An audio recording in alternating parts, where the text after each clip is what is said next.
Le cinéaste Michel Deville, qui a fait tourner Brigitte Bardot, Romy Schneider, Jeanne Moreau, Catherine Deneuve, Jane Birkin ou encore Emmanuel Béard, est mort le 16 février à l'âge de 91 ans et a été enterré ce lundi 20 février, a affirmé son épouse et collaboratrice Rosalande Deville à l'AFP. Nous ne l'annonçons seulement aujourd'hui car nous avons souhaité nous recueillir dans l'intimité familiale et Michel détestait les cérémonies, a-t-elle précisé à l'agence France Presse. Le réalisateur de Péril en la demeure, décédé de vieillesse, selon son épouse, a été inhumé au cimetière de Boulogne-Billancourt, sa ville. S'il a fait jouer, entre autres, des acteurs de la trempe de Michel Piccoli, Jacques Dutronc ou Jean-Louis Trintignant, il prétendait ne pas aimer la compagnie des hommes.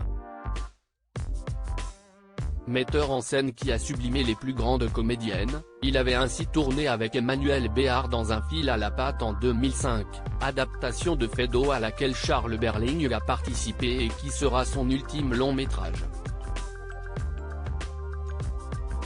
L'actrice lui a rendu hommage en story sur Instagram en publiant une photo de lui en noir et blanc avec la légende suivante : « Cher Michel, au revoir ». Poète solitaire auteur d'une trentaine de longs métrages, Michel Deville a reçu 2 Césars pour le dossier 51, 1979, meilleur scénario, et pour Péril en la demeure, 1986, meilleur réalisateur. Il est également acclamé pour La lectrice avec Miou Miou, qui avait valu à l'actrice une nomination au César. Tous mes films, les comédies comme d'autres plus sérieux, voire graves, ont été pour moi des jeux, avec des règles, disait cet homme au visage osseux et au regard bleu acier qui aimait par-dessus tout traiter des êtres humains face à leurs instincts. Michel Deville, qui prétendait être solitaire et asocial, était un cinéaste minutieux, doué pour mettre en image un instant, une phrase, un beau paysage, un beau visage.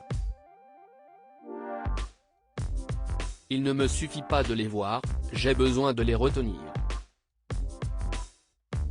Je les consigne dans mes carnets, expliquait-il d'après la.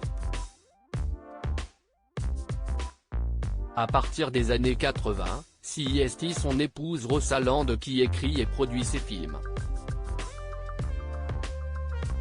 Elle écrit ce que je rêve de voir au cinéma, disait cet artiste inclassable qui ne veut pas d'enfant.